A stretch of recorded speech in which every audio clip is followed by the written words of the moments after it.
Hi, I'm Dr. Jeremy Heyman, naturopathic doctor here at Cornerstone Naturopathic, and happy Friday.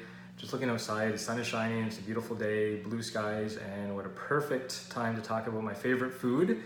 And if you've watched my last couple of videos, you've probably taken the hint by now that broccoli sprouts are by far one of my most favorite foods in terms of their anti-cancer properties and overall health benefits. So let's get into it, talk a little bit about broccoli sprouts. Broccoli sprouts, they fall into a category of food, a family of foods called cruciferous vegetables. That's cruciferous vegetables. And examples of other cruciferous vegetables are broccoli, obviously, kale, Brussels sprouts, collards, watercress. The list actually goes on. You can go online and look up the list. All very, very powerful. The research actually shows that if you're going to probably consume any category or family of foods or vegetables, in terms of health promoting benefits, the cruciferous vegetables are probably the most robust family of foods to consume. So get that list and start making sure you are at the grocery store, at the markets, and buying those specific cruciferous vegetables on a regular basis. I personally do not eat enough broccoli sprouts, and I can maybe assume that most of you out there do not eat enough either, never enough. The difficulty is trying to source them, so they're easily grown. Because they're a sprout, you don't have to wait too many weeks or months actually for the full plant or vegetable to grow. They actually grow within a few days to a week. So research has actually stated that within the first few days, after 3 days, up to 7 days of the growth of a broccoli sprout, that one single broccoli sprout, so one single small broccoli sprout, contains anywhere between 10 to 100 times the nutritional profile and medicinal density and benefit versus one whole head of broccoli. So years ago, I would have thought, geez, if I eat one whole head of broccoli versus one single broccoli sprout, I'm going to get much more benefit out of a whole head of broccoli, but not necessarily so when it comes to the anti-cancer benefits. So that's not to say not to consume large amounts, large quantities of cruciferous vegetables or broccoli, for example,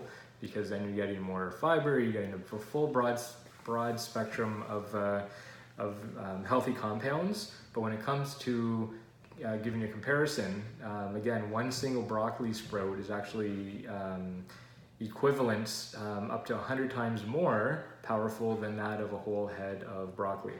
So broccoli sprouts contain, numerous compounds as far as their health benefits and phytochemicals and such. Research is actually focusing on sulforaphane for one, I3C for another, DIM for another. So these compounds actually come from a compound in broccoli sprouts called isothiocyanate.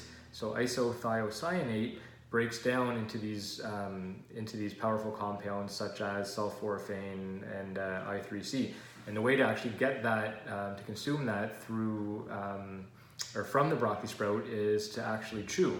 So when you actually chew a broccoli sprout, it actually activates an enzyme, breaks down the isothiocyanate into these compounds such as the sulforaphane or the I3C. So when it comes to cancer, sulforaphane can actually traverse its way through the blood-brain barrier, which is otherwise very interlocked in terms of not allowing anything in or out of it. It's a very tight junction. But sulforaphane is actually able to get through the blood-brain barrier. So there's some good research now on the potential benefits of reducing the risk of brain cancer and actually intervening with these compounds during brain cancer.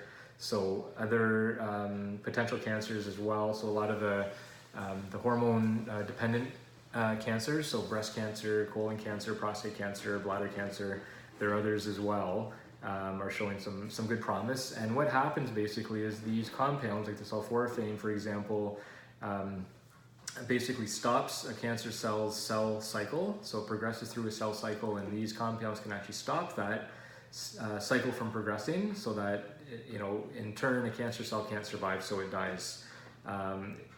Sulforaphane also has been shown to have direct apoptotic potential. So that just basically means that when there's sulforaphane present and there's a cancer cell present, sulforaphane causes the cell to die. which is obviously the end goal treating cancer and cancer cells. So it also has some potential in the outer environment of cancer cells, so the oxidative potential. So the more oxidation surrounding the cancer cell or tumor, the more potential it has to grow. So sulforaphane has the potential to reduce that. And then it also works at the level of the liver. So the liver has to basically metabolize almost everything that we ingest, whether it's through the environment or through food.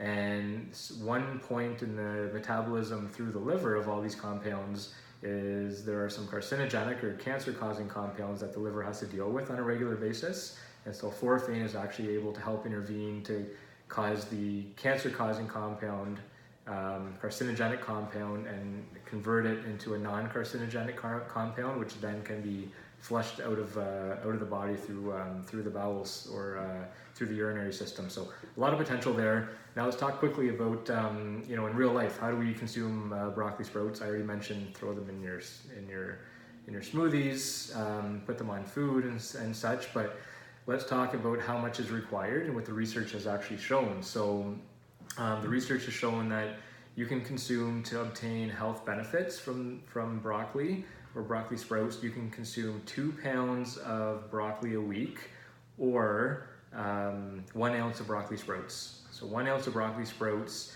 comes to 28 grams of broccoli sprouts per week, which is equivalent size-wise to 1/5 of a cup. So take 1 cup, divide it by 5, and it's just a very small, minute amount. So that's what the research is actually showing.